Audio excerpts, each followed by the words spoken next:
about 9 months, and it was around June, July time. I was at my cousin Tony's house, and Raquel pulls up, and she's like, I want Sean to move in. And it's like, that's about June, July time, and here we are. Is that just the short story? That's the short version. There's a much longer version to that. Because I can't imagine she just turned up like... Well, no, because what happened was she'd seen the Tebow episode, and she basically fell in love with you, because you were telling a story about your brother saying that when he was homeless and he was on his ass and he's going through bad times, and you're working at the bookies, you'd let him stay around your house just after he'd been to prison. You let him out let him stay around your house. Yeah. And after that, she was like, oh, I like that. I like a lot about this guy. Yeah, man, that was a fucking crazy time that was. Because I tell you a story, that wasn't even that time. This was a different time. So I've helped my brother out quite a lot, and he's helped me out quite a lot, so swings and roundabouts. But and you don't really know who to trust, because have you ever been in that situation? I don't know if this is just something that I go through, but this happened a lot when I was younger as well. I would be in amongst my peers. I wouldn't even call them friends. They were just kids that lived in the estate, Wilby Close I was living in. And I didn't want to leave their company, because I knew that as soon as I left, they would talk shit about me. Yeah, no, I get that, you know. Sometimes I'll be talking to some people, and I'm not, like, they're nice enough people, and I'm giving off a half decent energy, but I'm like, as soon as I leave, they're just gonna be like, this is fucking weird, or not weird, but different, because I don't like to make small talk. I like to actually indulge in some interesting stuff, get people thinking, get people like, again, you know, that whole philosophy, good from Chuck Palahniuk. He says, good stories don't leave people speechless, it leaves them competing. Mm-hmm. That's kind of like my philosophy. It's like, I want to say something that isn't, oh, what's going on in Ukraine is a bit shit, innit? And like, you don't want to one-up people either. Nah. You know what I mean? Like, I don't like those people that, like, you're telling a certain story or you're telling them a fact, and they're like, oh, right, well, my granddad owned the Titanic. Do you know what I mean? You're like, what the fuck? Like, Mark from school, my uncle built this train. Fucking Mark. There's the first time we sat in the studio and talked about Mark. There's quite a few, Mark. There's a few stories, and when we got James down, we're going to do a little deep dive on old Marky Mark. But here's the thing, and I apologise in advance if I'm coming across a bit stiff. This is literally the first time we've done this. This is our first episode. Up until now, sorry, I don't want to cut you off, but up until now, we've done about 43 episodes, probably 2 specials on top of that, of Zoom calls. We did a little bit on Skype, then we got into Zoom, but it was weird because there's a kind of a glass ceiling on what you can achieve doing that sort of thing, because it is weird, like 3 people, 4 people, or even sometimes 2 people just staring in the same direction. There's something about it that isn't. And you're looking at each other's souls as well, like, because you're staring into the camera and everyone else is, you're looking at each other's soul. So if you look away, you just look like a fucking idiot, you know what I mean? Yeah, like, I don't even have to look at you right now. I mean, cause I'm like, again, because I'm new to this whole thing, I'm like, am I close enough to the mic? I mean, I can hear my own voice, it's fine, but we'll find out later on as we... Just as long as you're a 4-inch cock away. 4-inch cock away. Yeah. Oh, man. Oh, yeah, I'll have a little bit of that, mate. Don't mind me. Where's the ashtray at? Oh, there we go on the couch. There it is. Oh, there it is. On top of Lost. Oh, that's fucking miles away. So I'm going to... Right. Well, real quickly, I want to ask you a question, right? So, go on. People, we've got like 4 ardent fans, at least 4, right? Who are watching every episode, always commenting, always putting things on Instagram. They're going to want to know where the fuck we've been for the last, I want to say, since December. So what January, February, March, 3 and a bit months. What's been happening in the last 3 and a bit months? So, after the Mitch episode, Mitch Burrow, shout out, quality comedian, kind of had a little hiatus. I don't know. What would you call it? Because January time, I was kind of in a deep funk. Like, I was in like a... I don't know what you'd call it, but like, I knew I wanted to move out here, and I knew it was happening, and then I was stuck in this fucking house with these miserable assholes. I don't even care if you're watching. So I took... part of it was because I was in a bit of a funk, and a part of it is planning all this, you know. There was a lot of uncertainty because there was a few setbacks here and there. Like at one point, we thought you were going to be moving down here in, I think it was September, and then there was a delay, and then there was another delay, and it was November, and then it was December. BJ and Daisy had a house. There was so many things wrong with the house I didn't even realize. Something to do with some sort of illegal extension or something. The house is nice there now, actually. I haven't seen it yet, but I know the area. And so there's a lot of setbacks. But going back to the conversation we had on the way here when we went for a little walk, you know, it's all sort of happened when it's supposed to happen. The things that have gone wrong is there's been, I'm trying to think of the expression, but like there was a blessing in disguise is what I'm trying to say. Or like last night, for example. Last night, yeah. All right, so last night, you're fucking right. So I was on the phone to my dad today. Yeah. Right, he rang me up and he was asking me a question about Leanne Rogers because he wants to. I'm glad I'm reminding myself of this now. So he wants me to contact Leanne because I think he went on the podcast, saw that we'd done an episode with her, and he was like, "Could you reach out to her and ask if she want to film something?" Because my dad and Donna and that are doing something. That's so cool. I'll message him. But anyway, so I told him about last night and said, "Oh, Sean's fucking clothes shrank in the wash," and he. Very seldom have I heard my dad high-pitched laugh, but that just really tickled him. Really tickled him. I'm glad my misery makes your dad fucking happy, bro. Yeah, and then there's the follow-up questions. How? And I was like, because as soon as I say Sean's clothes shrank in the wash, you know what the immediate response is? I had it too high a temperature. I was like, and my response is, yeah, should have been 30 degrees. I'm a 30 degrees kind of guy. 40's too hot, you know. Mate, I don't know how I done it. Do you know what? I think I just left him in the tumble dryer too long because I ain't had a tumble dryer in years. This is the thing, mate. Now I'm here and like all comfortable and that shit that I haven't done for years. Like it's fucking alien to me, you know. Yeah. Like for example, just coming downstairs and having people to say hi to and that, you know. I ain't had that in ages. Before I was walking on eggshells. If someone was in the kitchen, I'd be like, oh no, I'll wait till they're in their fucking room. And they'd do the same. Like, they'd open their door and hear someone in the kitchen and just close their door. It was so fucking awkward, man. It was hard to live like that. I think the word it's secular. Everyone's living in their own little solitude. Now, I've lived in places like that myself, where you kind of have brief, you know, cordial interactions with the other housemates, but you don't really have any endearing interaction. There's nothing. There's no depth to it. It's just, oh, hey, you alright, how's it going? Yeah, that was it for 4 years. I mean, I got on with a lady in there. I'm not going to trash her too much, but I did get on with a lady in there for a while, and it made it easier, but it still was, like, few and far between. So it was, and I could have done a lot more to get out of the situation I was in, but I just got myself stuck in, like, a comfort zone, you know? And there were a few obstacles, you know. We'll go into depth on it at some point, you know, when we go down that rabbit hole, but Yeah. we're talking about real deep stuff like mental health and all that. But just to go back to the blessing in disguise.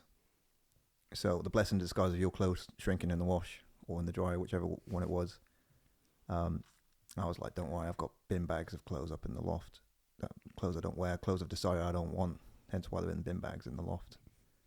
And we had a little bit of a situation with the mic holders, where the table that we have here is too thick, and other things as well. So I find this little tiny table set that I used to have as a bedside table, and we turned on its side, clamps work perfectly.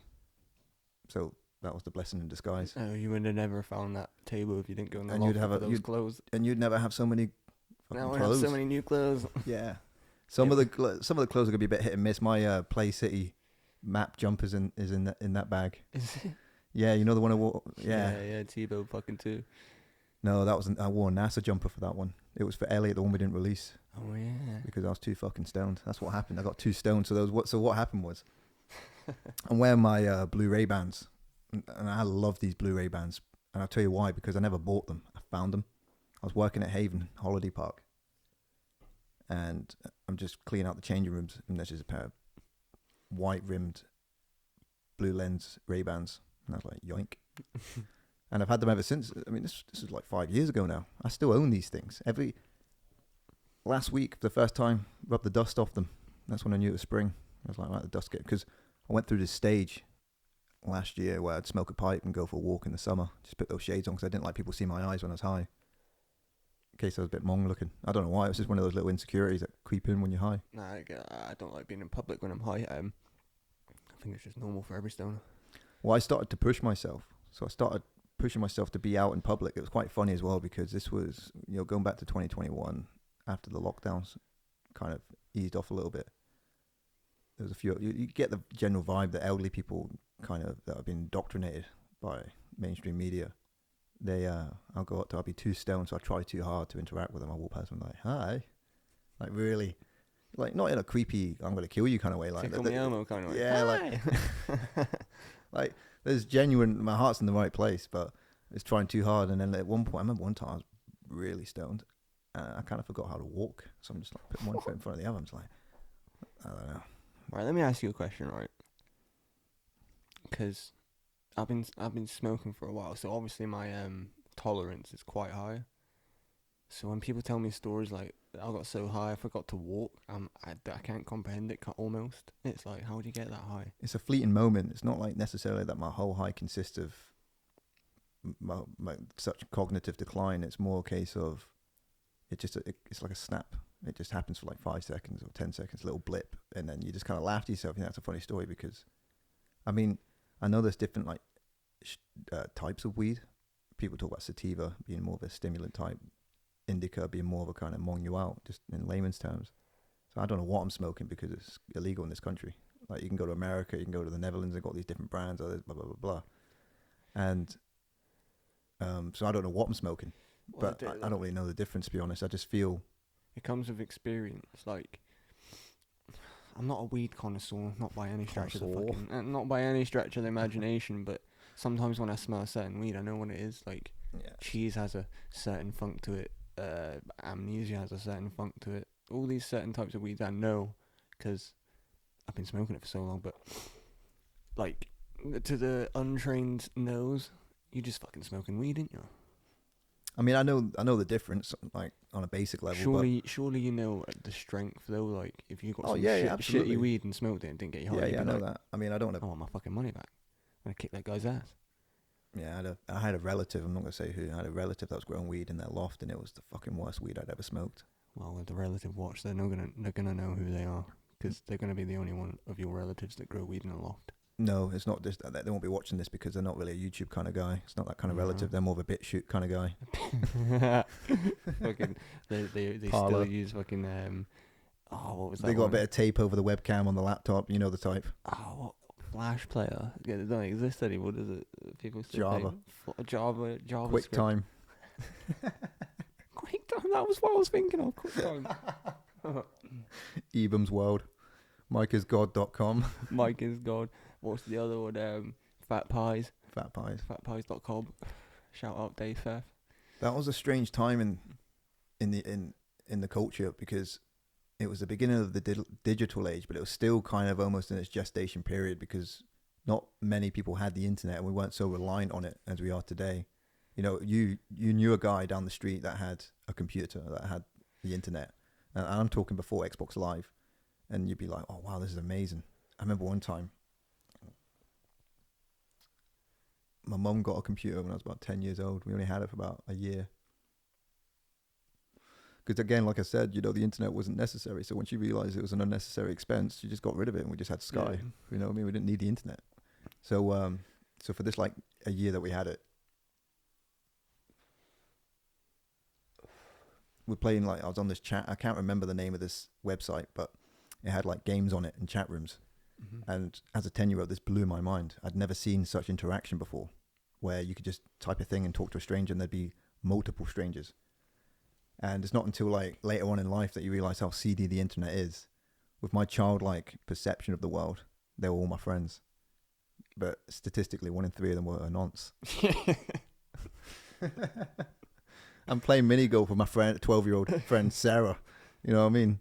Really, it's 50-year-old Steve from Wickham. Bernard from Worcester. Fucking, what was that guy's name from Wilby Close? George from Wilby. Here's the story about George, right? So George was like, I don't know if he was a nonce or not. I don't actually have any solid proof. But based on, it's weird because, like, I've been learning about this in this book about personality disorders. It talks about how memory works, whether it be between a child or an adult. Children, we use language as a way to build narrative in order to have memory. But children don't have the same language that we do. It's not until you get older that you learn to articulate yourself and put meanings to things. Mm-hmm. So children see in, like, the imprints or in emotions. That's why trauma can be such an issue, because it's what's called the child ego state. is still inside you, and it's sort of compartmentalized its own part of it's kept its own part of the brain for itself. Talking about emotions and that. So like, as an adult now, I'm looking back on these childhood memories where things back then were more like based on imprint or emotions. But now looking back as an adult with logic, it's like, hang on a minute. So this is my evidence, right, about this George. Or I'll tell it to you, and then you tell me or not if you think this guy's a nonce. All right? Go for it. Because my theory is that if he was a nonce, he was like a nonce in retirement. Because this guy, like, his faculties weren't all there. Like, when he walked, he wore the same shit slippers and he'd drag his feet. And he didn't say anything. Apparently he was deaf. I don't really know the origin stories on this man. He's a bit of a mystery. But he'd always come out with these, Werther's Originals. He'd always come out with Werther's Originals. Classic nonce sweet. Before the sugar tax, like pre-sugar tax, nonce, fucking ammunition. Much than Werther's Original fucking nonce loader. Little boy. I had some Werther's. Because I had an Uncle Bob, right? That wasn't my Uncle Bob. Sorry, we'll go back on to George in a second. My mum always had like these. She was fucking clearly a fucking gold digger. Is it a gold digger one that go for old people and then wait till they die and get fucking their money? Gold digger, whore, whatever. I'm not calling you mum a whore. I'm joking. Dare you?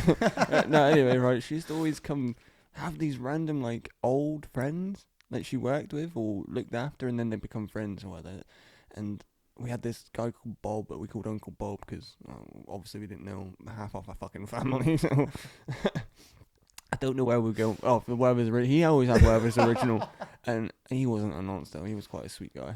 All right. But anyway, go back to George. I'm trying to decipher whether he's a nonce here. So the conclusion is this man that you're talking about was not a nonce. No, but he just had Werther's Original. All right, so you're trying to be objective. I appreciate that. Yeah, I appreciate that very much. You give me the other side of the argument of what a non-nonce is.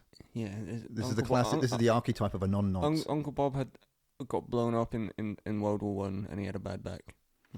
He told that story all the fucking time. Yeah, I was in a forklift. Grenade, boom, bad back for the rest of my life. Not a nonce. Here's a Werther's.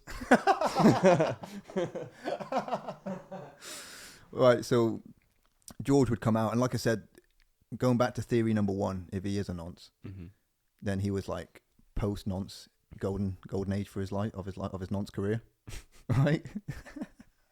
Because he didn't have the same malleableness about him. He was old. He was old. He didn't speak. I don't think he'd hear. He just come out of his Werther's Original. Thank you, George. And one time he took me into his house, and nothing happened. But that for me, that's red flag number one. I just sort of walk in, he comes out of his Werther's. Maybe like because he's so old and decrepit, like just having a child present in his home was enough to get him off. Livened him up a little bit. Yeah, he's like that's all he needed. He's beyond Viagra by this point. Like he just needs like a. He just needed my scent in his house because his house stank of piss, and then there's like this kind of young, did he have impressionable one of those, like bags like he pissed in? A colostomy bag. No, I don't think he did. No. Mm. I mean, the funny thing is, like, I couldn't tell you what that man wore, but when you recall it, again, the way our mind works with memory, like it kind of fills in the blanks for us. So I could just say, oh, like he wore like green slacks, or like just plain trousers. Mm. I don't know. I just know that happened. Did he have an eyebrow piercing? No. I don't think he was a nonce. I think he was just an old guy that had Werther's, like Uncle Bob. But the going into the house bit, I was 5. Did 5? 5 he or 6. Invited you on your own? Yeah. What the fuck? Exactly. Nonce. Yeah. I don't know, but then he didn't try anything. He wasn't like... No. But he was... Stroke this! He wasn't like that, was he? He's going to put me through like a Squid Game of... Like, how bad... I'm going to trigger a memory, ain't I? No. It's all good, man. No, it's good, man. Holy shit, he did bum me. Hang on a minute. That's why I felt complete sadness when I lost my virginity. That's why a fingernail came out my asshole in the bath. I don't know. That's the George story anyway. You asked me about the guy. Right, you wanted me to tell you if he was an nonce or not. I don't... No. But before you told me the 5-year-old bit, I was going to say no, but now you said... Maybe I was 7 tops. Alright, make up your mind here, because it makes a difference how old you are. Maximum 7. Maximum 7. No, I'll give him a pass. I'll give George a pass. He's dead now anyway, but I'll give him a pass. But I think there's a misconception of like nonces. I don't think they go around in slippers and whatever's original and they're old and that. Like nowadays, it's like people our age. yeah. Do you know what I mean? Yeah. And they get busted by these like. What is it about nonces that always have no hair on top of their head? They've always got It's a always- it's mad weird, receding headline. Yeah, like, well, it's not even that. Like it's quite thin really on the top. thin or It looks like the Amazon rainforest in the 90s. they always from have space. this. They always have this face like they look. I'll do the face in a minute, but they always have this like happy but sad face. It's this. Yeah, yeah. It's like Me, I wouldn't do that.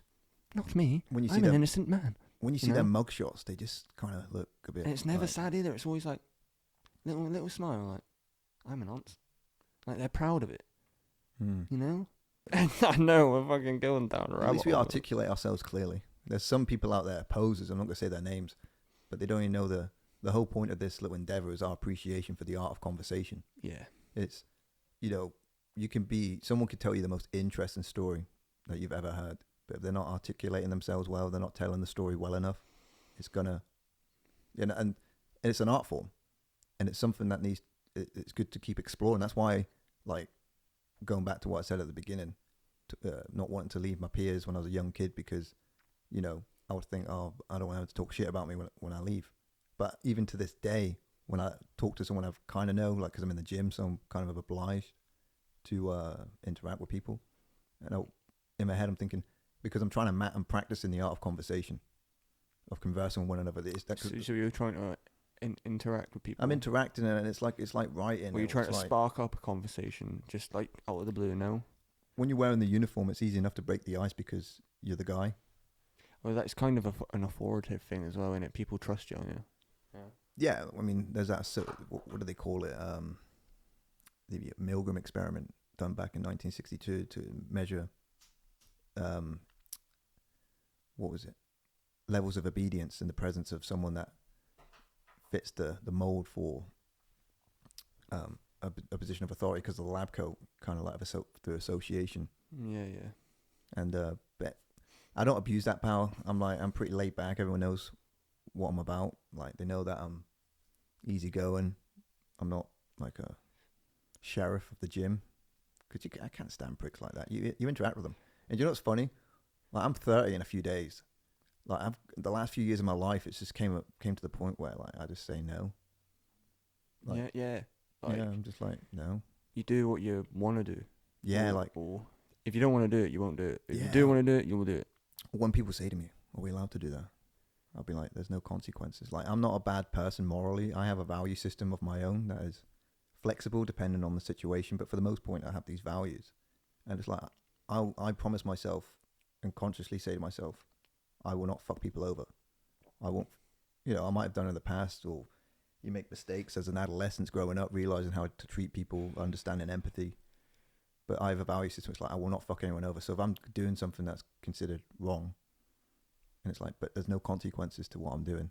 Yeah. I don't get too bent out of shape about that. Like, we don't know why. I've kind of got this existential nihilistic view on life, but we don't really 100% know for sure why we're here or how we got here. So we might as well just explore the universe. That you can't mention that. That's another fucking rabbit hole. Yeah, it's like, It was one of those moments that you had to be there to find it funny, because the joke is that we were talking about porn categories that don't exist. One of them was no blinking porn, right? The idea that they're just in missionary position, rocking back and forth, not blinking. And you can see the guy just struggling, and the girl's like, "Oh, please don't come. No, please don't blink. I'm about to come." That was the joke. That just really made you laugh. don't blink, I'm coming. Yeah, and the guy's just like, "Oh, with his fucking eyes open. I'm gonna blink. And he does blink, and there's a guy in the I'm comments. blinking so hard. And there's a guy in the comment, say there's like a production error where the guy does blink and the editor didn't pick up on it, and then that gets uploaded to a porn site, and there's a guy in the comment section saying, "I saw them blink in the 3rd minute and the 13th second. Report to admin. I saw them blink halfway through the 69 moment changing." When they transitioned, there was 3 blinks." And there's a guy on the comment thread saying, "Yeah, you're right," and also at 5:18.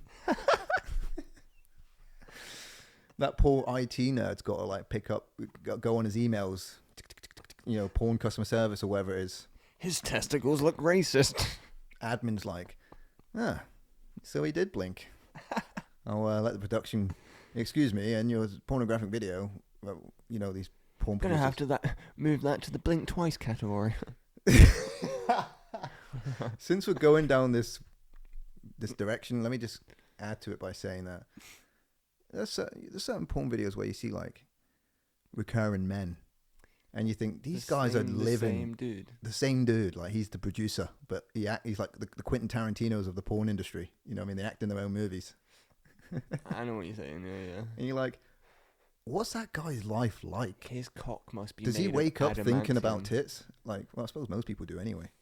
But do you know what I mean? Like, does he wake up with a conservative business mind? That sort of Reaganomics going on. He's like, right, got to take care of the accounts. Got to make sure that.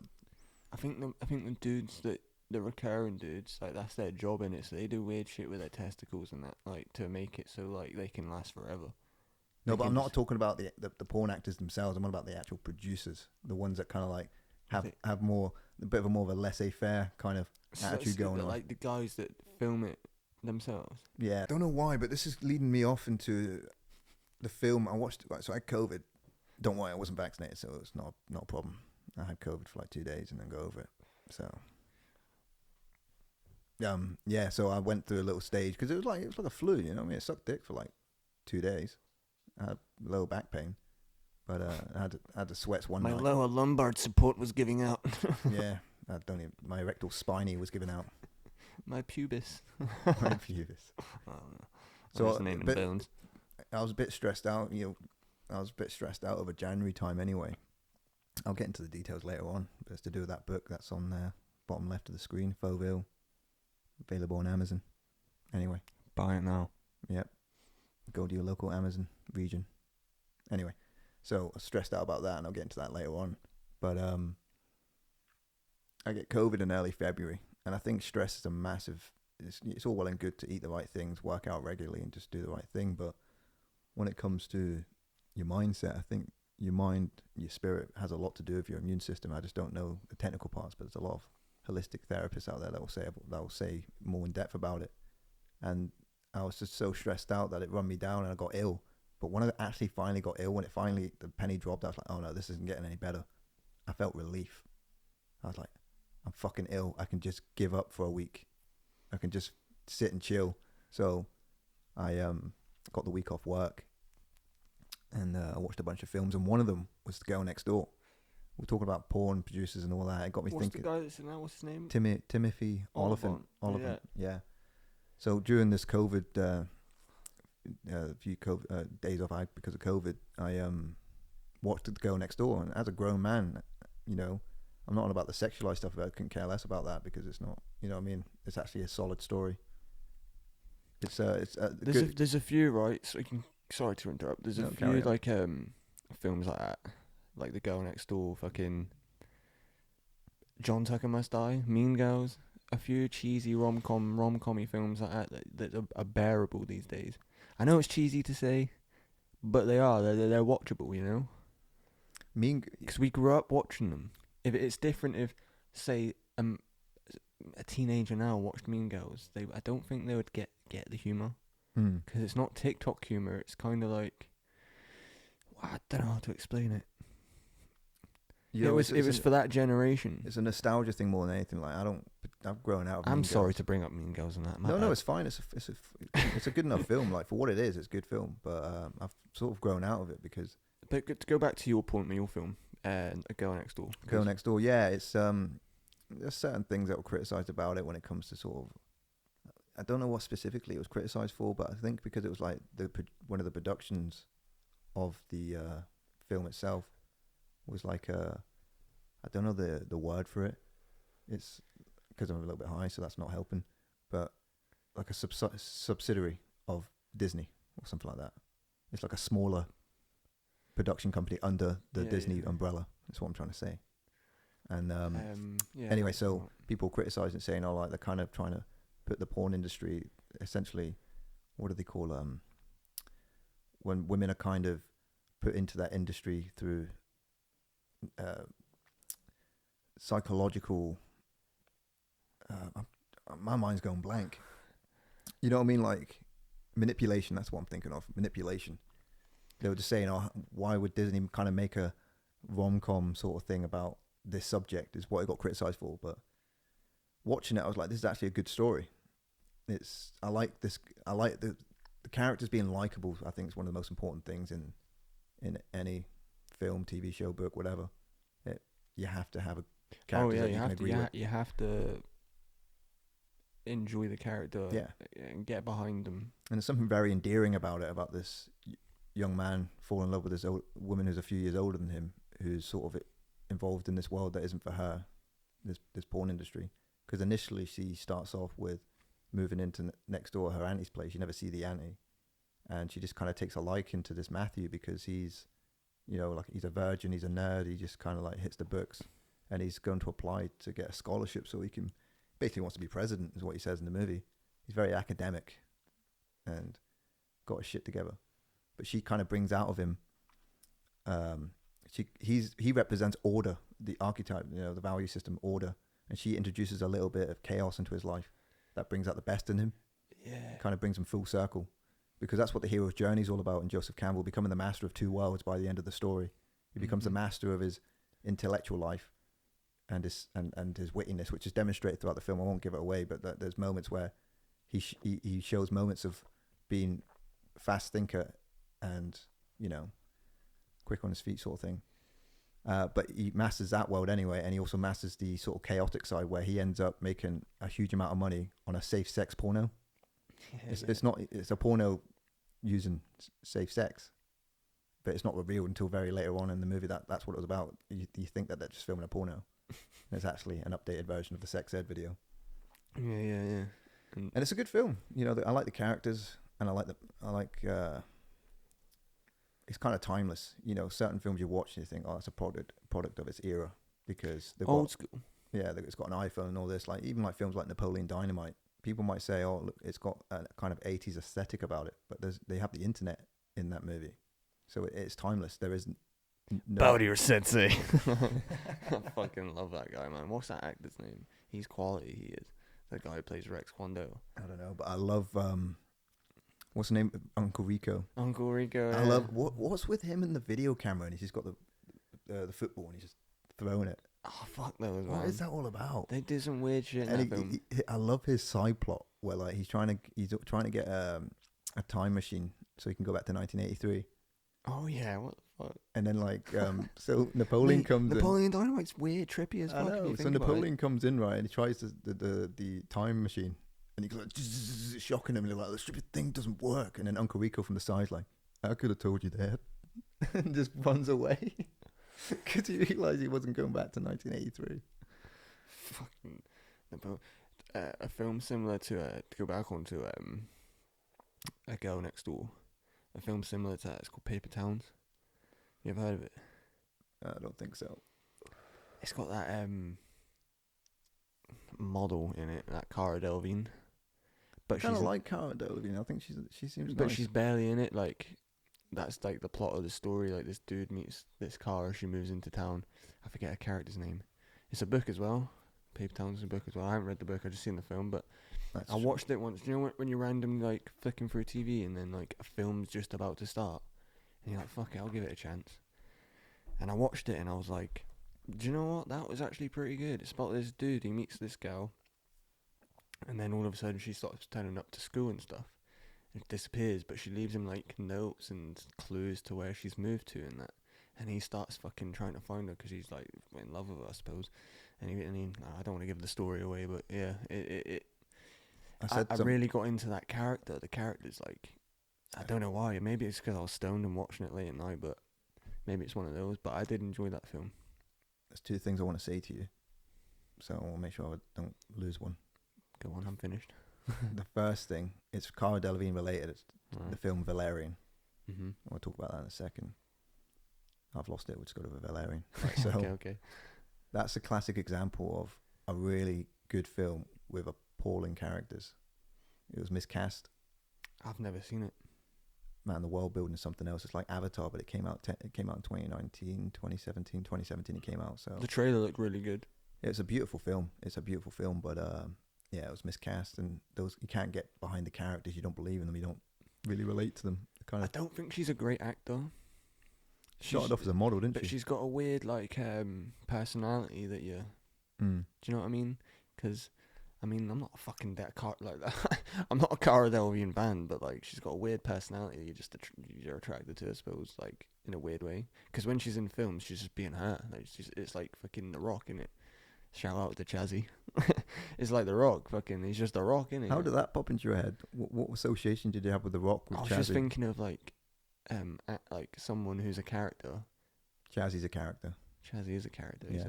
So Chazzy, real quickly, he recommended. I messaged him. He'd been on the podcast before, side projects, and we had a great conversation. One of my favorite. Like, it's funny. I always say to her, like, shout out to Juicebox as well, his ex co-host, because he's really cool as well. Just thought I'd get that in there. So so there's like we've done like 43 episodes prior to this, and because it's been a good few months now, I've sort of started going back to them again just to refresh my memory, because you can't remember everything, and the older you get, the more you start to forget. I have to kind of my short-term memory is appalling at the minute.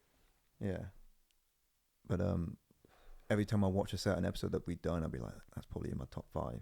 But then the last 3 or 4, I'm like, yeah, that's in my top 5. Like my top 5 is bigger than the number 5. Which one have you watched recently? Because I'll tell you, I watched Night and James recently. Did you watch Chazzy recently? I watched Chazzy recently. So when I was waiting for you to get here, it was like 2 days before you'd moved. I was feeling a degree of anticipation, because I was like, oh, you know me. It's not that I'm not necessarily a control freak.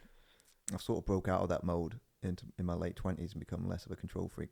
Maybe external factors with the world the way it's been, it's kind of helped me be more at ease and more happy in myself. But there's still that remnant of, I want things to run smoothly. Mm-hmm. So there was an anticipation, you know what I mean? I'm an organizer, so I want to make sure, but there's a lot of elements that are outside of my control. I'm orchestrating things, but it's like, I can't be there, you know, to make things run smoothly. But in the 2 days before you came up and you had no internet and we were talking on the phone for like an hour and a half at a time, I got drunk one night. I don't really drink often. Went through about half a bottle of red wine, and I watched the Chazzy episode. I watched about two-thirds of it, and there was things that I forgot all about. I thought, I'm seeing it outside of myself now, because there's no emotions involved. It's being and gone. That episode exists on YouTube. You know what I mean? It's a good episode. I'm just watching it back. I'm like, oh, cool. I'm into it, without being self-indulgent. I'm not like, oh, look how good I am, or look how good. You know what I mean? I'm seeing it as a viewer, because like you said at the beginning, you're appreciating the conversation. Like the art of conversation. I'm like, I'm into this conversation. I want to. My aim. This is why I practice all the time, because, you know, I'm on the spectrum, so I had to go get speech therapy. Even like 5 years of age, I was a bit behind compared to the other kids, and I feel like I'm making up for it now. That's why I learned the French language. Sometimes you want what you can't have. Yeah. So growing up, not being able to articulate myself, because people with Asperger's, there's a book I'm going to read on it so I can go more in depth with it, but people with Asperger's tend to be more emotional. So we remember things through what I said earlier on about imprints and emotions and feelings. But you know, there's benefits later on in life if you work with it, but when you're younger, it can be difficult not being able to articulate yourself. So what would happen was, go for it. Thank you. There's so many kids that we went to school with that were just natural storytellers. They could attain the attention of 6+ people, and I'll be like, and they'll be funny. I'll be listening as well. I'll be like, that's so funny, or I really like what he's saying. Again, you know, I want to participate in this conversation, but not being able to articulate myself as well as they could. You know, someone else would take over in the conversation, and so I wanted. And then naturally, as I've gotten older, love for literature, love for, you know, languages, love of conversation, I just sort of grown more into it, and so now I'm like, this is what I want to do. I'm serious about doing this, the art of conversation through podcasting, or the art of conversation through my books. You know, that's it, mate. And watching the Chazzy episode, I was like, I'm really enjoying this. I like some of the things we're saying. It's not the sort of thing I'm going to watch continuously, because even podcasts of other people that I really like, I'll these days very seldom go back to them, maybe every 6 months, 12 months. Yeah, because you find when you go back and watch an old episode of like a random podcast, like I used to enjoy the Ice House Chronicles, I still do, but the conversation's relevant for the time, innit? Like they'll be talking about the news at that time. But like I was watching an episode the other day and they were talking about fucking Bernie Sanders running for president, and I was like, holy fucking shit, this is old, man, fuck me. But I still enjoy the comedic conversations they have because they're timeless, you know. Timeless conversation's good, yeah, because they're talking about their own experiences or something else that happened. That's yeah, why it's just stories that are timeless that like ain't relevant to any time. It's just relevant to fucking making you laugh. We're becoming more of a fast food culture, because I'm noticing a lot of podcasts that I do enjoy watching. They're like conservative media news outlets, that's what they're called, but like people like Stephen Crowder or Ben Shapiro, like I like listening to these guys because it's just more broader than what's going on, what you get from the mainstream. But I find I can't go back and watch those episodes because, especially shit that's been going on recently, it's so fast moving. So it's like you're not going to go back and watch that podcast because it was based on something that isn't necessarily fact, or something's changed now. Mm-hmm. Maybe it is true, it stayed true, but it's true more so, and there's, you know what I mean? So it becomes outdated. Like, so for example, when COVID was kicking off, right, and it was like, oh, it's scary, when it was like the first month, and like Boris was doing the press conferences and Trump was doing the press conferences, and it was just like kind of entertaining to me to watch. I couldn't go back and watch those now and watch them the same way I was watching them. It'd be weird, and you wouldn't be able to read the comments either, because even it would just be completely irrelevant by this point. But I didn't watch it because I was like trying to get the news. I was watching it because it was fucking hilarious. Like Trump shutting reporters down, and like they were asking a question like, "So, are you gonna wear a mask?" He'd be like, "Sit down." Next question. I like you. Trump impersonation. Suck my dick. Next. No. You can't ask a question. What okay. News report are you from? Fox News? No. Fake news. Sit down. That's gay Trump. Sorry, I don't know why. That's my Trump impression. I'm bad at impressions. My bad. Sit down. But yeah, I couldn't go back and watch them now because Trump's not the president.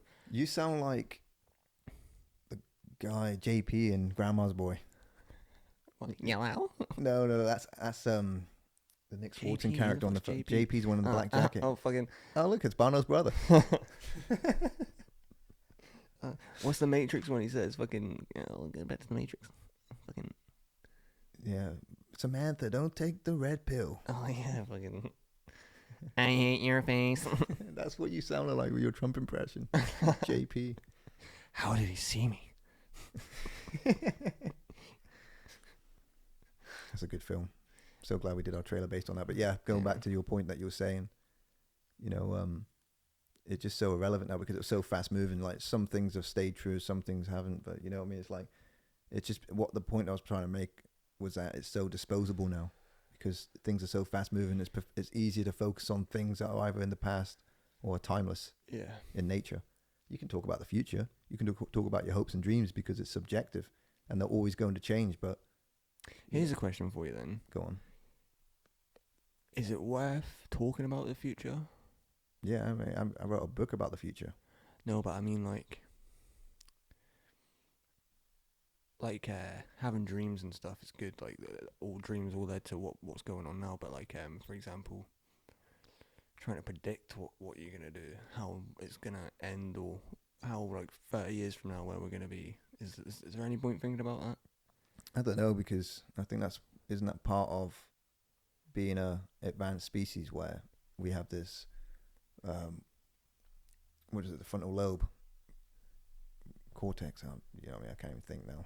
Yeah, but I feel sorry, what I'm trying to say is like emotions like anticipation, problem solving, planning ahead. I think that's sort of more what the word I'm thinking of, advanced brain functions that evolved more recently than what was there before, like the reptilians, the instincts, you know what I mean, fight or flight sort of thing. These were more I'm just thinking a bit morbid, maybe. Like not necessarily, because like we're talking about abstract thoughts. We use our knowledge of the past based on how we feel in the present to paint a picture of the future. Mm-hmm. I'm trying to keep it, you know what I mean? I'm guessing, you know, because I always say it's all about balance, because obviously your ego, which is your conscious self, can always get tied into your head and how you feel about yourself in life, and it can kind of have a kind of ego, well, not even just ego, but like almost a narcissistic kind of attitude towards life, like being selfish. We are all the stars. What was it Hugh Grant says, isn't about a boy? Individually, we are the stars of our own show, and you get like supporting characters that come and go, because that's what we are. That's what the ego. That's how the ego perceives the world. How we perceive the world through our egos is, oh, I'm number one, because of course you'd think that you're living behind the same eyeballs until the day you die. Yeah, true.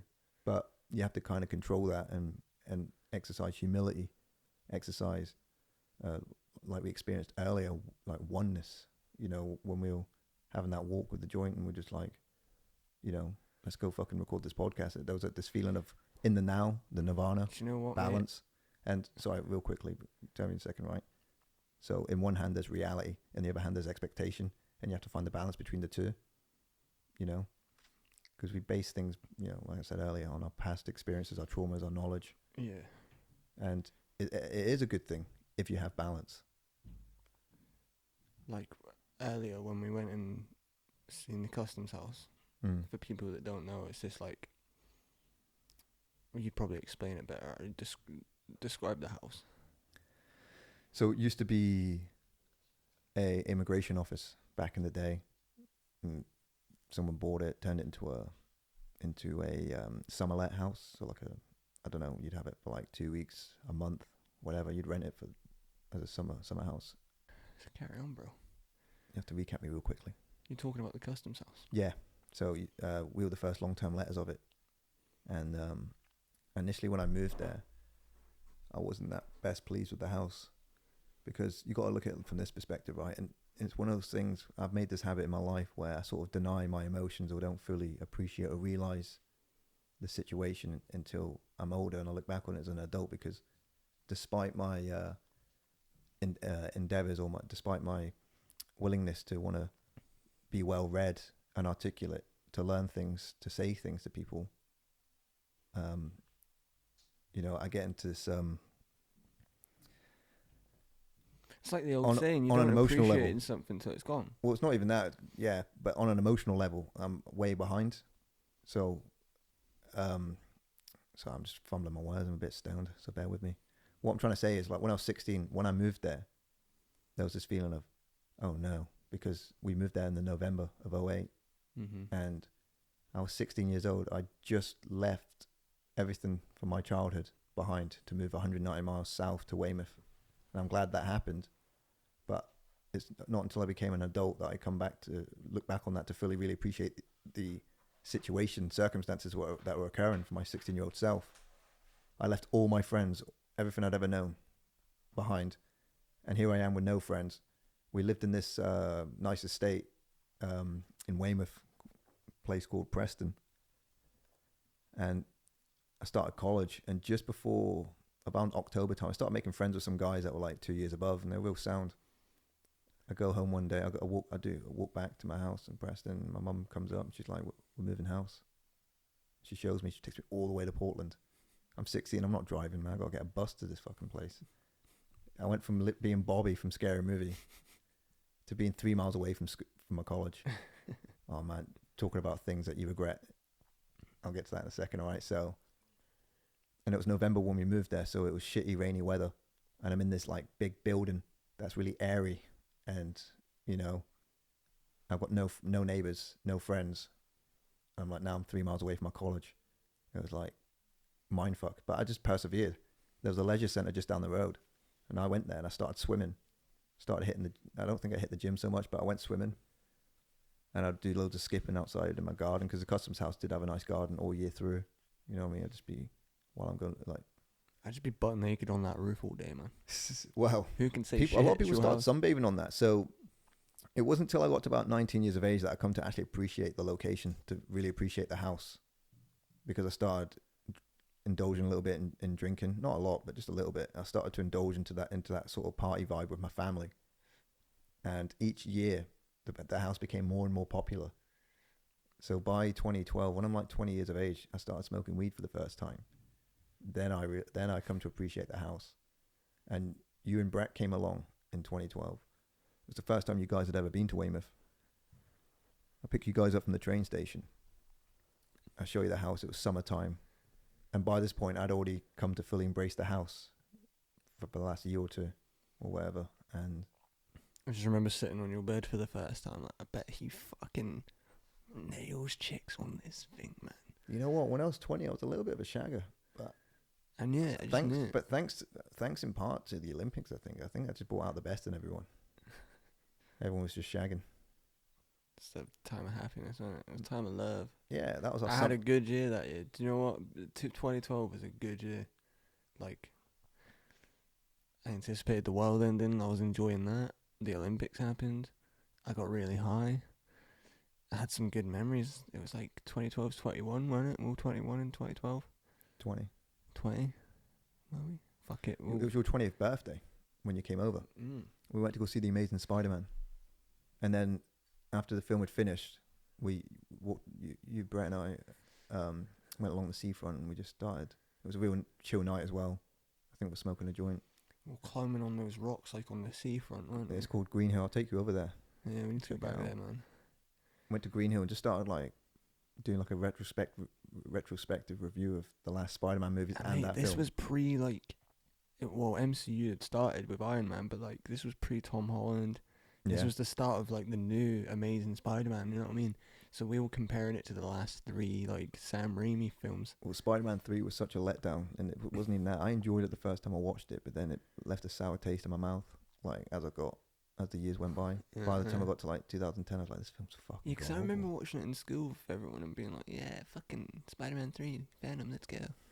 And then you get older and you're like, this is fucking, what the fuck is that dancing? What the fuck? Why has he got an emo fringe? What executive thought that's going to be forever? Everyone's going to have an emo fringe forever. What happened? 2012? Like that was the decline of the emos? Kind of, yeah. I mean, it comes back in different manifestations, but I mean, they're still out there, bro. Like, people still try to keep it alive. But anyway, yeah, it's like when you see that. It was a bad decision when for you Spider-Man. It's when you see that long-haired dude with the denim jacket on. It's like, dude, denim boy. Yeah, just get over it, man. Come on, I can see your hair's grey.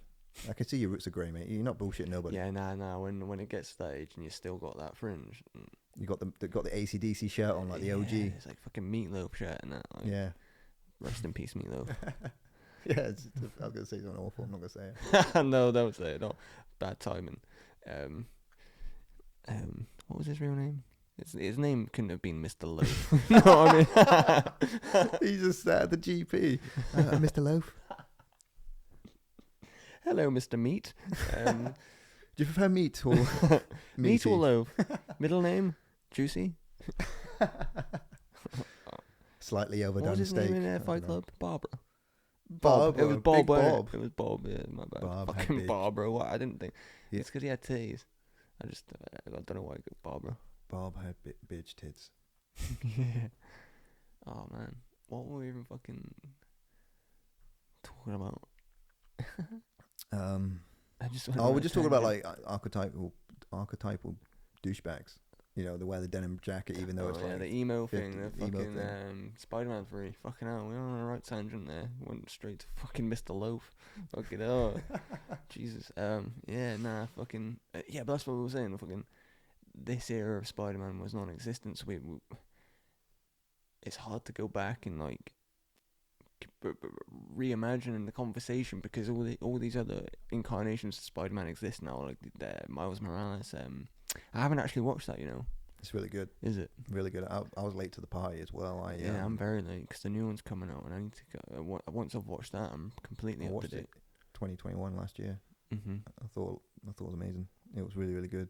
I need to watch it again though because I don't know I have to watch things twice now to really kind of remember things. Yeah. Do you get this thing, like, say you watch a film, your friend introduces you to a film, right? You watch it together, and then, like, you go home, you're like, I need to watch that on my own. In the past, but not recently. No. You know, I mean, I haven't done it recently, but I used to do that all the time. I remember one was Snatch. I remember we were sitting around Clarky's and watching Snatch. And I was like, I need to go home and watch this on my own. That was pretty dope. Maybe I'll. It's been a long time since that's happened to me, where I've been watching a film at someone's house and I'm thinking I need to watch that. Yeah, because I feel like if I don't appreciate it when I'm watching it on my own, then I don't like it. But when you're with people, you go off their reaction. Do you know what's funny as well? Is like our generation, kids today won't fully appreciate the struggle of having to walk into Blockbusters and chance it on whether or not DVD was good or not. You had to these days you worry about wasting 20 minutes of your life watching it for 20 minutes. And you're like, this is garbage. But we had to leave our homes. Yeah. We had to leave our habitats, go into town, get a DVD, and come home and put it in the DVD player and hope it wasn't shit. Because if it was shit, with tough luck, you got it for 2 days now. So it's like fucking you're spot on with that one. And like same with games as well. See, if you got a game that looked good, 'cause some games would look sick on there. Fucking. I think it's easier for Navy SEAL SOCOM 3. You'd be like, oh my god, this looks fucking badass. You get home and it's fucking trash. You're like, ah, fuck. This is on my memory card. I remember when the Xbox 360 came out, and it was choices at the time. This was before Blockbusters, or it might have just been Blockbusters. I don't know. But we started renting Xbox 360 games. You know, some right gems. One of them was called Over G Fighters. It was a fighter pilot simulation sort of thing. And it was just... You're into those sort of games, though, and you're like... I don't know. Like I like games that can be over quickly. Like F-Zero GX. There's kind of a progression system with that game, but... Because I can't get into it. It's too fast paced for me. No, it's fast. I think when I was a kid, I just had that, E numbers. You know what I mean? Like, yeah, because playing there was no chance. You just play a game and you'd be like, do you want to play this game? But you'd already be fucking sick at it. I think there's two things. I think one of them is when you're younger, is what is the skill involved? Is it dexterity or hand-eye coordination? Hand-eye coordination is the most important thing in gaming. Yeah, and I think we have more of that. It's either our younger age, or it's the fact that we did it so much. But you can train it though. That's it. We gamed so much that even if you don't realize, even if we only did 3 hours a night, that's still. I mean, for example, 18 hours if you do 5-6 days a week. 2018 till about early 2020, I used to be die hard into PUBG. So in 2012. No, 2018. Sorry. When it first came out for the Xbox One, they released it. They announced it at E3 2018 or maybe 2017, and the trailer looked badass. And I knew it was big on PC at the time. And I was ready to get into a battle royale, but I didn't want to play Fortnite because it was too cartoony. So PUBG came out for the Xbox One. I've just totally got into it, fucking die hard straight away. And at first I was dog shit because I wasn't used to the hand-eye coordination and the skill involved in it. And so then I started getting better and better. And then all these other battle royals dropped for Blackout, COD 4, Black Ops for example. That dropped, and then Warzone dropped, and Apex came out. So everyone started going off to these different battle royales, and I stayed with PUBG. So then I thought, do you know what? Everyone's going to Blackout. I'm going to try that. Played it for a bit. Go back to PUBG, and then you notice the skill decrease in your hand-eye coordination. Because I was getting I was trained on PUBG. I trained my eyes and my thumbs and my fucking everything. Changed your layout on my. That's one of the reasons why through most of my 20s, I've been quite good at staying away from video games. It was just one of those rules. Oh yeah, man, that's an addiction. That's a bad addiction. You can get addicted to video games. Yeah, I was quite clever with it. I had to snap Black Ops 1 once. I had to snap it. Out of rage or out of fear? Out of addictiveness. Because me and my friend used to play it, wake up in the morning, he'd invite me to a party, say till about 12 o'clock in the afternoon till 4 o'clock in the morning, every day. I didn't work, I didn't do shit, I drank coffee, smoked weed every day, and just played Black Ops 1 with fucking Ed. And we got sick at it. And then this one day, I was just I snapped it, and I went outside, and it felt good. I honestly, you're like Howie from the Benchwarmers. No, but for 3 weeks later, it was I bought it again. I went to Andy's Market, fucking Andy, Harry Krishna fucking hair. Fucking, he always wear a hat. He was bald at the top, but he had a big ponytail come up the fucking back of his hat. And yeah, I'd always fucking snap it or sell it to him, And then I'd always go back to the market like 2 weeks later. You'd be like, Black Ops 1. I'll be like, yeah. And Black Ops 2 was out, but I'd still fucking. I think that man took advantage of how naive we were as children. We trade like. I was trained on the game early, man. My mum used to take me there like young and buy me like Resident Evil 1 and that, because she knew I fucking loved playing it. And like, he wouldn't sell it to me, but he'd be like, go get your mum. I'd be like, Mum. So he's quite sound, but he fobbed people off on prices. He was a fucking rip-off merchant. Did it to me, like, again, it's like this impulsiveness that you have when you're on the spectrum. It's like, you just think in the moment, like, I want that thing, and I'll do whatever it takes. So I'd trade 4 games for, like, Dragon Ball Z Budokai 2. Oh, mate, listen to this, right? I had PS3, but it was a fat one. This must have been 2014. And I took it down, right, and I really wanted an OG Xbox. But I thought, I get an OG Xbox and a PS2 for a fucking PS3, surely, right? But he was like, no, just an Xbox, no games or anything and that. And I was like, why are you fucking taking the piss for a PS3? 2014 as well, like, next gen had just come out, so PS3s would have still been, like, you know what I mean, like, usable. I don't know. Maybe. But that was how strong was your negotiating game with him? When it come to like selling things to him, I'd always like try and up it like by £2, and if it was like £2, he'd normally be like, all right, yeah. Corby Market was a interesting place. Like every time I go to Corby now, and it's just gone now. It's just those, what is it? Those it's dead. It's cement just fucking chairs, smoking fucking huts, like for skins and bongs and that. Like that's the audience of Corby now. Yeah, it's just benches, isn't it? No, I tarnish Corby's name. Like there is talented people who live in there, but like. A lot of talent, a lot of lost talent too. You know, these people. And there's a lot of rising talent too. Yeah. Like there is a lot Flash of rising Peasants. talent coming out of Kool. Yeah, Flash Peasants is one of them. Like people doing good for the community as well. Like Yuck Records, they fucking always get local bands from Kool signing them. Fucking, we probably could go on. Like your dad, for example, he's a sick poet. And I used the term sick in a good way for you American people. So. With my dad, yeah, like my dad's got good passion. Hang on a minute, is that meant to be wrapped around there? Yeah, yours is. So the thing with my dad is like he's so passionate about what he does that there's been times when I've accompanied him, to even you yourself, to these like spoken word events outside of town or wherever, and there's been many times where it's like he just was the best because he was in amongst these posers, people that just want to be heard. Whereas my dad actually had a passion. You can tell his passion every time he performs. Yeah, he wouldn't get anything for it. He just did it, and that's like the difference between some being good at something and being great at something. It's like you're willing to do that. It's a hell of a work ethic for something that doesn't give back, and it eventually will. I mean, there's always that hope, isn't it? It's like you want something to come back from it because it affords you opportunities where you're not having to spend as much time doing things that you don't want to do.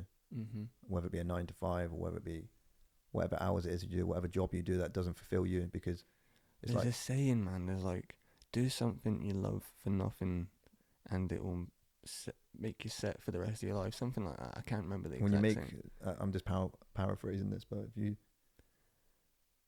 if you make money from what you love, you never work another day in your life, or something like that. I'm paraphrasing something like that. Yeah, I don't want to look at my phone, but I can't anyway.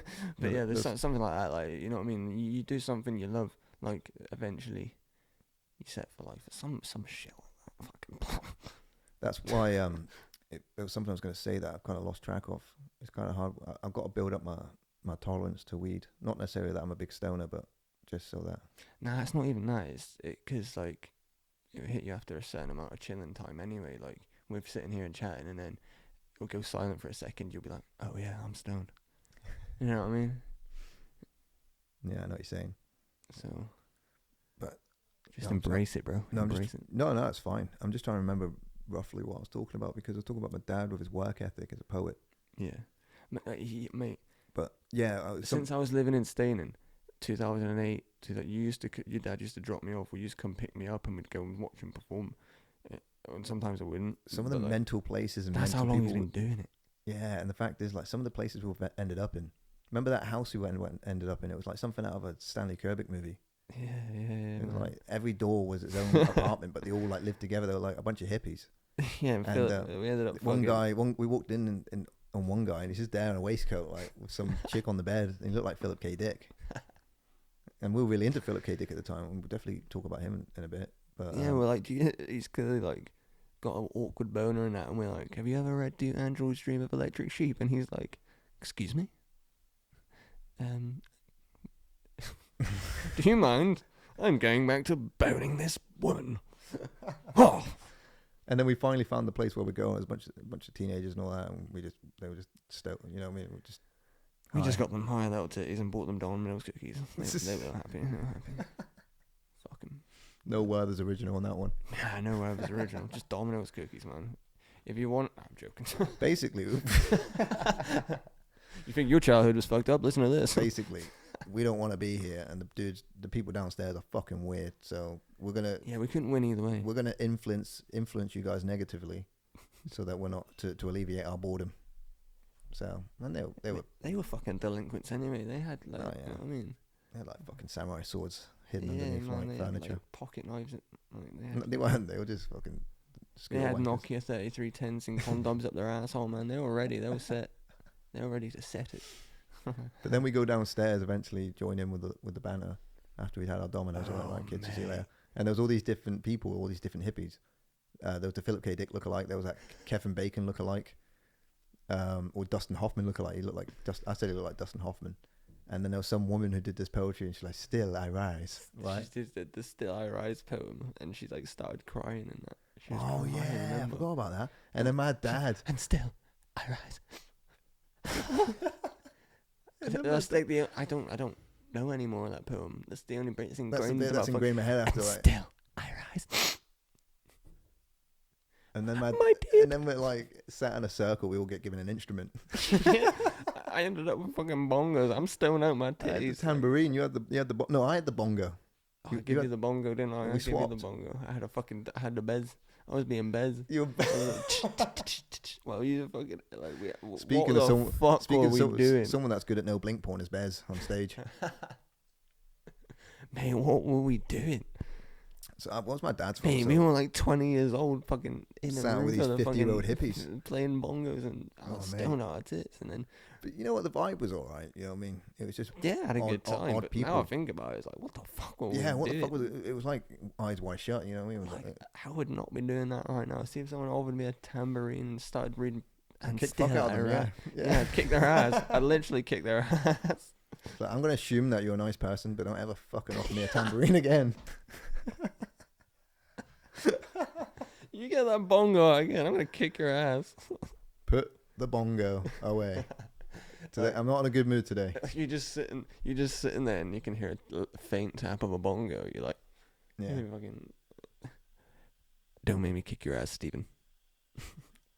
But why do you keep calling me Stephen? My name's Mark. Oh, sorry, Mark. So we're in this like little circle after we played with the instruments. You know what I mean? Oh mate, your dad's little tangent. Oh my god. Yeah. So what happened was, right. So we've been telling stories and all that, and this woman starts talking about how shit our life was, and then there was someone came out of the house and gave her food parcels, or was it something like? And there was like a tin of beans in them. She didn't like what something that was in them. She didn't like it. And my dad just said, "Fucking beans, fucking shove the beans up your ass," because he was basically over exaggerating. There's a term for this, and it's really clever, like from a comedic perspective. But he's saying the worst thing possible in the most tongue-in-cheek way. Yeah. That it's like you can clearly see he's joking, but it's just such a. It just makes you laugh. It's like fucking. But that woman really took that to heart. You know what I mean? Like she I know, but us two were just laughing our asses off. But Spike, I still rise. Please. That was the moment when I realized my dad was like, he realized what we realized. He was like, these guys are fucking nerds. Yeah, that's it. That's and he just started fucking dissecting their. He just started ripping into them, but but not in a is the word abrasive. He was doing it in such a subtle way through comedy. No, he just did what we were thinking the whole night. Yeah, but he did it in a But way that was he very, did it. very theatrical, and it was Yeah. fucking. But then there was that weird dude. Yeah, he Remember- left us. He left us No. alone with these fucking weirdos. No, So no. And Still I Rise lady went home. yeah, Your dad took the lady upstairs after fucking take that beans, you twat. And then we got left with this weird dude who like didn't play any instruments. He was just sitting there the whole night smoking the fucking joints every time I passed it round. So when we were like ready to go to sleep, he was like, Sean, you got a joint, mate? You got a joint, mate? You gonna smoke a joint before you go to sleep, mate? Sean.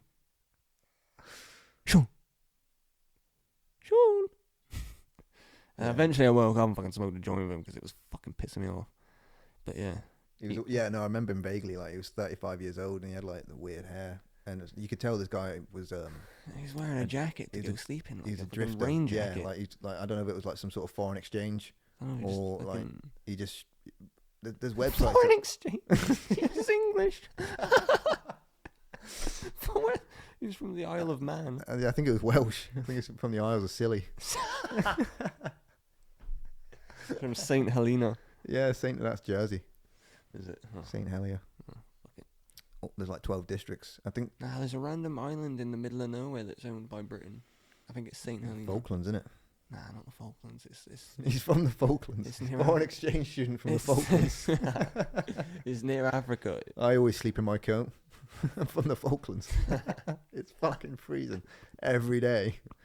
I'm near the Antarctic. Yeah, should we explain that? So we use Zoltan as like a intro, so we can catch the audio. There's a spike in the audio. That's why you see in films, like when they're doing behind the scenes or featurettes, you'll see like a marker where they have like a little clipboard. It just goes like that. It's like it's black and white, and that's what they use for the spike to cue in the audio because it's done separately to the video, and that's what we're doing. We don't have a little board that we can clap together. We just say Zoltan. Oh yeah. So the story with Zoltan is it's a reference to Dude, Where's My Car? One of the greatest movies with like some of the best references them ever. Like if you say a line from Dude, Where's My Car, someone will know what you're saying. Like and then someone will be like, that's from Dude, Where's My Car. Yeah. That's someone our age, most probably. So It's like the premise very of the quotable. the premise of the film is that these two guys wake up and they're hungover and they can't remember the night before, and his car's gone missing, and it just goes off into this funny, fucking absurd. You know what I mean? Like the plot just goes in an absurd direction. Like you've got all these different groups trying to find this continuing transfunctioner, this device that everyone's looking for. And there's aliens. There's these hot chicks that are also aliens. There's the cults. Hot chicks. You've got the cult, and they all wear the bubble wrap, and their leader is Yeah, called Zoltan, and he goes Zoltan. Zoltan, and it's just really funny. It's just a funny scene in the movie, and yeah, it just makes me giggle. I remember we had a garage that we turned into like a clubhouse when we were like 9, 10. And Was it called the He-Man Women Haters Club, like Little Rascals? Not nah, Little Rascals man, reference. it, like we found this porno magazine in the woods one time, and we like put all the pictures up on the wall, like just like we were like 10, 11, like with like women's pussies and tits on the wall and shit, getting fucked and that, like, and my mum just allowed it. And my mum's right, I love my mum. But yeah, anyway, like to get the password to get in was Zoltan. That's how fucking crazy that is. Like, it goes back, man. That's how old we are. Fuck. That film came out in 2000. That's crazy, man. There were grown women that go to my gym that are born in 2004. Not even grown women, grown men and women that are like, you look at, you have to log them in or something like that. Sometimes when And you you see think, their age, like, and it's like, holy shit, that's 2004. That's 17 years old. It's like 2004 for me was like 10 years ago. mate, we were in year 9. No, Year 8. year 8. I remember what I was doing. What's that for Americans? What's year 8? 9th grade. I think you bump it up one. Right. You try and do grades. But like, yeah, man, like, holy shit. Mm. Holy shit. Crazy, innit? Crazy. 2004. I was You gotta be careful out there, man. into. No Weathers originals. I'm not flirting with anyone. Nah, I'm joking. But like, Again, it's the art of conversation. It doesn't matter who it is. Mate, Halo 2 came out in 2004. We met in 2004. I knew of you the year before, but You knew of me. You seen me distantly in the yard. I just seen that people call you Benny. I was like, why Benny? And then they explain it. I was like, that's great. Do you know what? Actually, I just recently took Benny out my nickname on Facebook. Good for you. It was part of your identity at a certain phase of your life that you're now saying, okay, now that's done now. That's moved on now. I don't. Because no one's called me Benny for years. Not like. I sort of brought it back a little bit because we hadn't spoken for 2 years. Don't get me wrong. I don't care. We'd spoken, but we hadn't. I don't mind if someone calls me Benny. Don't get me wrong. It's like a classic nickname. Like I love it. Yeah. I used to hate it when I was younger, but I love it. Like it's. Yeah. In school, my teachers called me it. Like for fuck's sake. Like that was funny. Like even when you're getting told off and they called you Benny, that was always a highlight. Benny. Like I'm like shit. Like I used to react to that more than fucking Sean, for fuck's sake. Dr. Kumba. I used to tag Benny. Like remember that time with Dr. Kumba where we're both outside getting bollocked, and there's that little kid that walks past was giving us something, and went, oh sorry, sorry, Miss Kumba. No, sorry, Miss. And it's like that's Mrs. Kumba to you. Oh yeah. He was like, oh no. You said to the kid, it's Mrs. Kumba to you, and she turned to me and went, it's Dr. Kumba to you, Sean. No, Benny. Benny. Yeah, I called you Benny. And she used to ring teachers used to ring my mum and be like, is Benny there? And you know what's funny? My Dr. Kumba rang my dad up once. Yeah. Like, she probably didn't even, she just looked at the parent phone number section, and my dad was going through what we've come to call as Lost Weekend, which he'll go more in depth when he's on the podcast. But, you know, the Lost Weekend is a reference to John Lennon when him and Yoko Ono broke up. And I think they were apart for about 18 months. And during that time, John Lennon just went off the rails. And he calls it his Lost Weekend. So my dad went through that for like 9 years, his own little Lost Weekend. And that's more like a lost fucking decade, bro. Yeah, but he came out better on the other side of it. And yeah, so this was like the last year of his Lost Weekend. Like he was just coming out of it, but he was still kind of peak, kind of crazy is the wrong word, just not in a good place. You know, angry, PTSD symptoms. You know, I mean, you know how it is. Yeah. You know, and Dr. Kumba rang him up, but like probably rang him up at like 10 a.m. My dad liked to sleep in sometimes, especially during that period, because he drove taxi, so he worked late. You know what I mean? And I don't know what I don't know what the conversation was, but Dr. Kumba went up to me and says, next time you see your father, tell him how sorry I woke him up. I was like, oh, that was not a good conversation that they had. I'd love to know. Once he's on the podcast, I want to know. He won't remember because he'll be like, you know, oh, fuck, man. Maybe he will. Maybe he won't. Him. But you know what I mean? It's like, to him, that was such a non... just a fleeting moment. It was just a non-relevant moment in his life. Like, I'm sure he's had during that time, he had many a random phone call at 10 o'clock in the morning. That he just... Mr. Pike, have you got that hello? Fuck off. Your son's failing. Fuck off, your Martin. son. I'm calling to say that your son is failing applied science. I don't give a fuck. No, he did. I'm joking. No, he did give a fuck. He I did just give a a random Scottish impression. No, he did give a fuck, but he was probably more bothered that he was woken up than my education. Yeah, You know what I mean? He's more, his emotions right now are in being woken up. He's probably just fucked and a very close first place position is the importance of my education. But just the one notch up was being woken up. Yeah. No. Getting woken up when you're not in the mood. Yeah, if I was woken up you're not happy after a coke binge to be told that my son's failing science, I'd be pretty mad too. It's like, well, you're actually failing, or is it just not like a random... Yeah, she's calling up to say what a piece of shit I am. Yeah, because I was a piece of shit. I think we all were a piece of shit. But she wasn't a very agreeable Still woman anyway, you know what I mean? Like, she didn't... There were teachers out there that really spoke to us on an intellectual level. There was something about them. There were certain teachers that were just inspiring, that you always remember. Good judges of character, so we knew which ones we got along with and which ones were the nonsense, with whatever's original. Extra. There might be a few where there's originals around, Logie. But there were certain teachers that were just great human beings. Mr. Like, Waterworth is definitely a nonce. I wouldn't say he was a nonce. He was an arsehole, though, for sure. He was an absolute arsehole. But I didn't have that many interactions with the man, so I wasn't necessarily a bad kid, not towards the very end. But when you get to I never got sent to the head teacher. I was sent to the head of a year, Miss He was never in. You know what I mean? He didn't give a fuck. No, he was on his fucking... Little Nokia flip phone, little Motorola. Hello? No, I'm not even at the school. Fuck off. Sometimes you'd see him like walking through like the assembly when we were all having our lunch and all that, and we were like year 10 or whatever. Binoculars. He's just walking through like thinking he's Barry Big Bollocks, you know what I mean? And then one of the year 11s or the year above, you know, Vuk and all them, they'd do some shit to him. You see him get all red faced and Ben al shaking. He's always red, but he was like a tomato. Yeah, because every time he walked past the year 11s, they just fucking deck him or throw a baguette. Funny, his name was Tom as well. Yeah. Tom Arte Water. But yeah, the year 11. Well, I called them year 11s. They were the people a year above us. But by the time they were year 11, they were like, it was like recess. They were like what the hierarchy called in recess. The sixth graders. Yeah, something like that. They were like the sixth graders. The jocks. Yeah. Shit Not even just jocks, man. They were just fucking like a hurricane. hurricane. Like a four. How do you measure hurricanes? Like, what's it, a force 5, force 6? That's tornadoes, isn't it? Oh, fucking, I don't know. But they were just a storm through people's lives that worked at that school. They were the worst thing that ever happened to teachers. We were a little bit better the year below. We were arseholes, but we were grungers. We were. No, we didn't. We're a bit more jovial of our humor. We weren't trying to really actually cause. We weren't trying to cause chaos.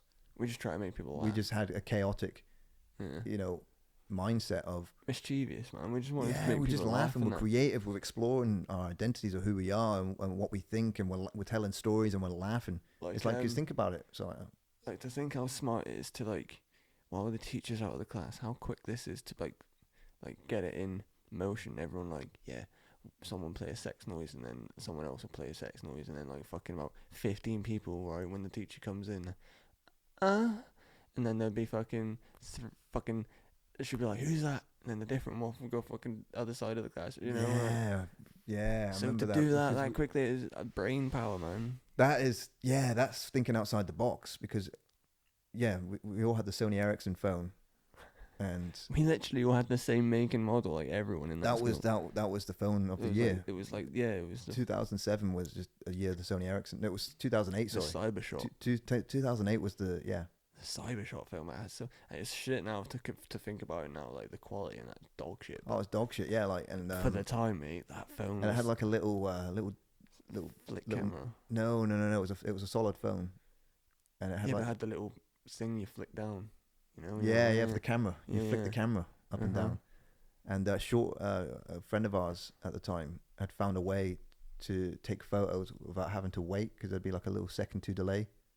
He did something with the flash where he could get instant photos, because instant photographs at that time was, I don't know. No, there'd always be like a 1 second delay. You'd have to hold the phone without shaking it. If you shaked it a little bit, it'd be fine. And this is a little life hack. That was awesome. But then that was all too... what the fuck were we talking about? So we had this porn audio that would just like sent to about 12 different people. Every time Dr. Kumba writes someone on the board, there'd be the sex noise, and then she turn around, and before you know it, like 10 phones got confiscated. Because she at first, like, she's an intelligent woman. Like I didn't, going back to the good school teachers, but she was a school teacher where she didn't have a very agreeable personality. I'm sure she was a good teacher and she was a well-educated woman, so I'll give her that. But she just didn't know how to communicate with our generation, our mindset. She was more academic. She just wanted to get us through it, and we couldn't have a laugh with her. No laughs, no jokes, just learn. Exactly. She just, I think our minds were like 10 minutes of learning. I don't have a good memory of her being like a good. It's just all like fucking about. Do you remember that kid who did the mangina? Yeah, Ash. Oh, I'll say his name. I don't mind. I can say his name. He's probably still proud of it to this day, I reckon. Yeah, like, put his knob in his bollocks between his legs, and then he got up. Steve-O does it in Jackass Forever. He does the little... Dr. Kool was like, Ashley Wilson, will you put that thing away? Yeah, but I had to walk in at that fucking moment. Do you remember that time when Perry Edwards called up Dr. Kumba's office? Like Perry Edwards? Perry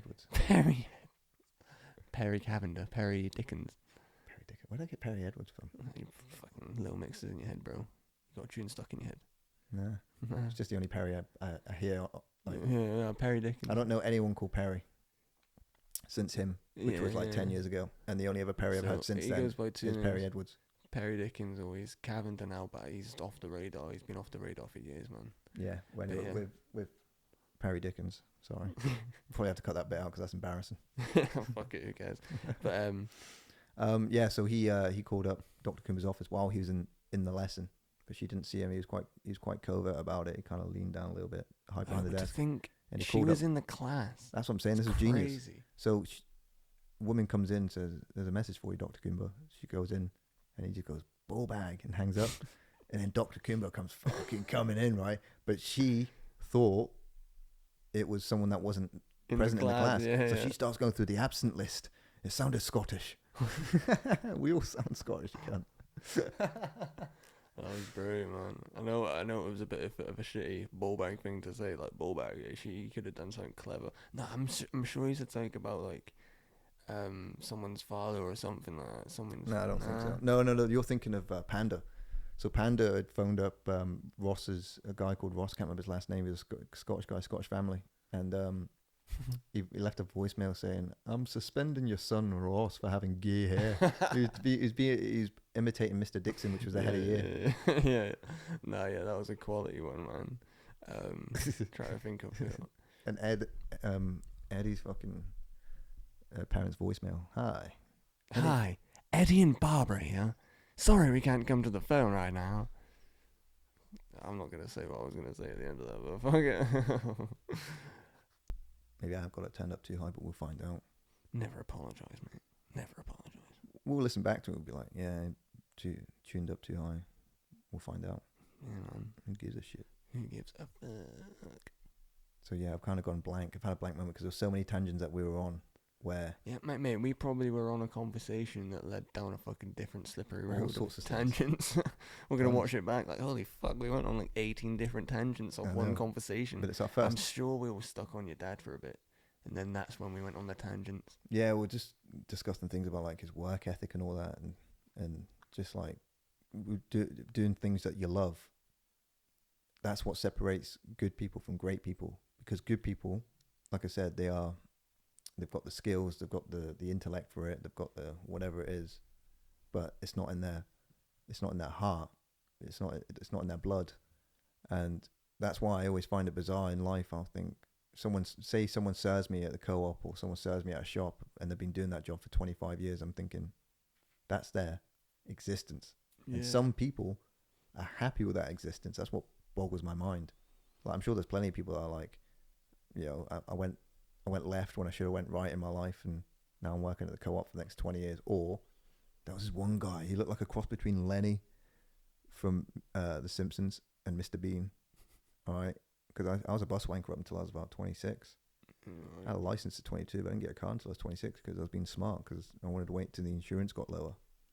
When I got over 25, I was like, cool. And so I'd be getting on the bus to Dorch and stuff like that, and there's Lenny. I used to call him Dano Plan. That was his nickname. I'd get the bus up to the YMCA in Dorchester to do my parkour and shit on the bouncy floor and padded walls, and he'd be there sometimes and be like, "You all right?" And he had like this big nose. He's like, "Oh, you know what I mean?" Like, he's just odd, but I'd get chatting to him and all that. But then in hindsight, I'm like, yeah, no, he's clearly a nonce. He was like 40 years old, right? And he still lived with his mother, and he just worked at, I think it was called Summerfield. Is that what it used to be called? I don't know. I've just moved here, Daniel. No. This was a chain, like a really cheap. It was like a Summerfield. I think I know what you're on about. Yeah, it used to be under the bridge. It used to be like near the multi-story car park in Corby, Solo or something like that. It had like a blue banner. Do you know what I'm on about? I'm thinking. But anyway, I find it hard to remember old shops from our old town. It wasn't. Anyway, whatever. This convenience chain, whatever convenience store chain, doesn't exist anymore. Barnu.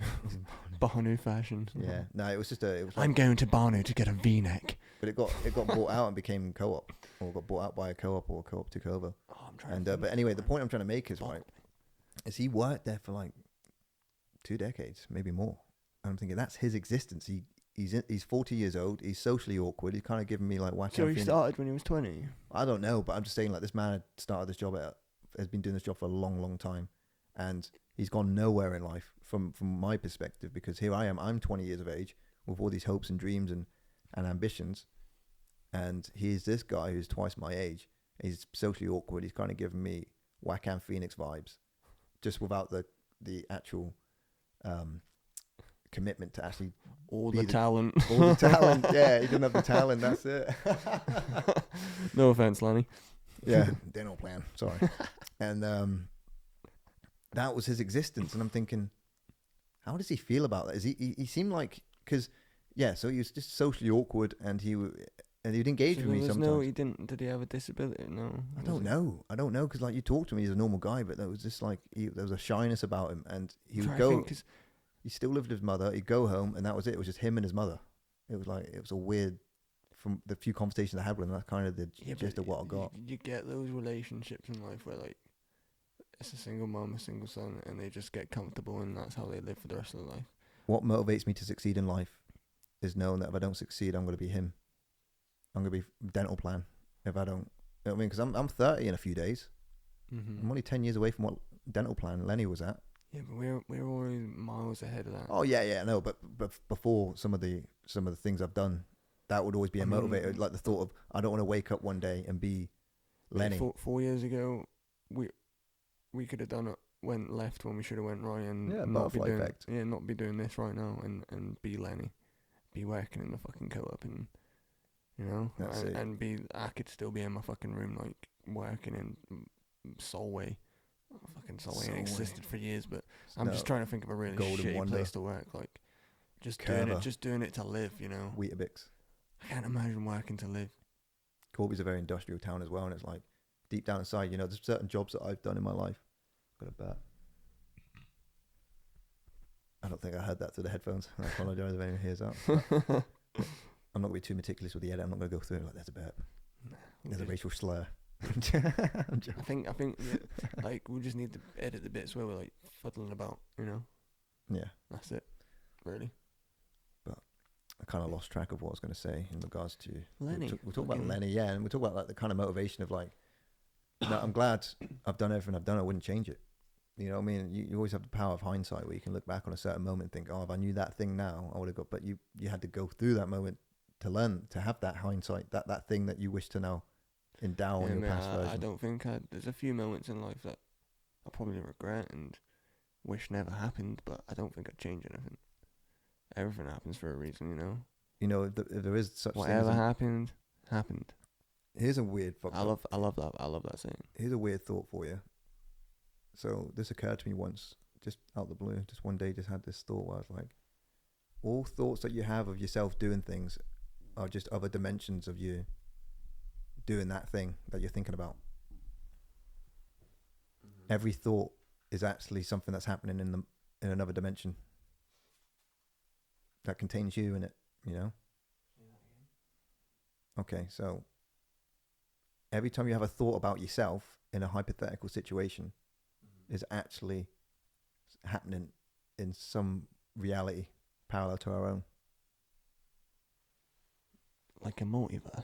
Yeah, a multiverse. Or theory. A parallel universe. Multiverse, because it's multiple. It's multiple. Like, if there's infinite universes out there, then statistically there's going to be a point where it's same. But I think that's what. So all the Buddhas say. I don't think when we're thinking about something, it's happening. I think that's when we're dreaming. That happens. That's just my theory. Dreams are bizarre. You know, I've been suffering with sleep paralysis since I was 23 years old. Because when we're awake and thinking about it, we know. Conscious thoughts. Yeah. It goes back to that.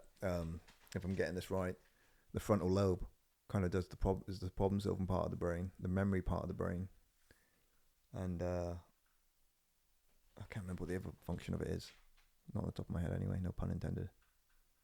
But yeah, it's your rational part of your brain.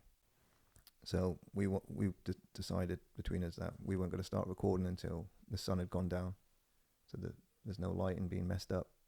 Let's keep it simple. And so we go to get some cat food and can of Monster or whatever. And then just as we're about to be served, I see this guy. I recognize him. I make eye contact with him, and he does like this triple take. He's like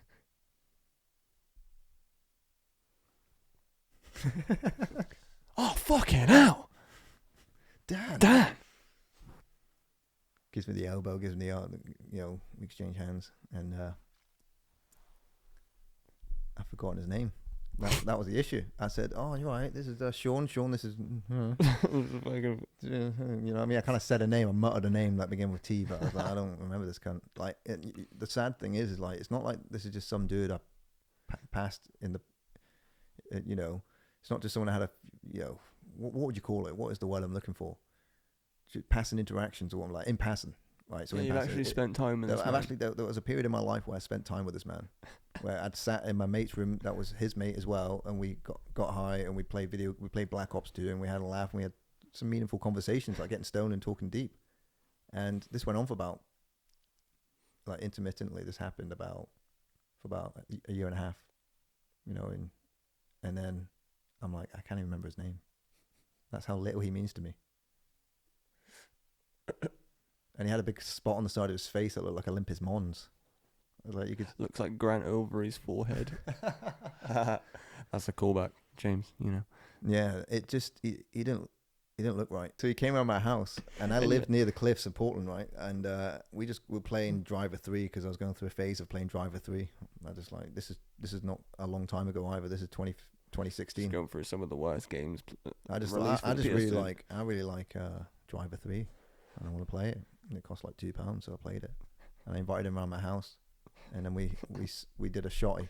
So a shotty, for those who don't know, is like you get a bong and you remove the gauze, get a little ball of tobacco, white weed all grinded out, and then you sort of dab it like that, and then you smoke and it goes down quicker, hits you harder with the nicotine as well.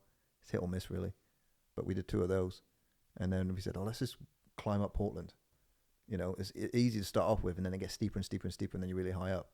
We literally got like 1/8 of the way up, and I was like, yeah, nah, fuck this. You know, where it's not too steep. And I'm like, yeah, nah, to hell with this. Good, losing sunlight. So like, this is a stupid idea. So I go the designated way, which is like a kind of steep hill with like steps going all the way up, and you eventually get to the top of Portland. I get to the top, and it's getting dark now, and he's just nowhere to be seen. I can't hear him. I can't see him. It's getting to like 20, 30 minutes, and I'm like, what if he's dead? What am I going to tell his mother? Oh, hi, your son's died. I can't remember his name, but he's dead now. Oh yeah, fucking he fell off. He fell off. Yeah, we went up, and then I chickened out, and she's like, "Who's gone?" I'm like, you know, your son. Your son. You know, why are you over me? We don't even know his name. Yeah, and then we like, know your name. I do that bit like I do the Princess Diana tribute where I'm just clapping at the side of the road, and the hearse goes past. Turns out I'm on the wrong side of the road. Like, fuck, I want to know what this guy's name is. It's just backwards. You're like, fuck. Can anybody see his name? Shanome? What's his name? Hey, you lady in the black. You with the black. You go to get one of those, like, you know, those little things they give out at the funeral. You're like the last one in. There's none left. You're like, fuck. What's his name? Obituary man. What's his name? And it's not like you can be at the funeral and be like, excuse me. Excuse me. What's his name? I know the service is going on right now, but anybody, what's his name? Crying over his crying mother. And sorry, shouting over his crying mother. I'm so sorry for your loss of Oh fuck. What's his name again? What's his? It begins with a T, right? It begins with a T. I don't know. He's dead. Weren't you the last one to see him alive? Yeah, but I couldn't tell you his name. It eludes me. You're in the interview room getting questioned, and they're like, so you're out on the cliffside with what's his name, Daniel? What kind of friend are you? I don't think you were friends at all. I think you murdered this man.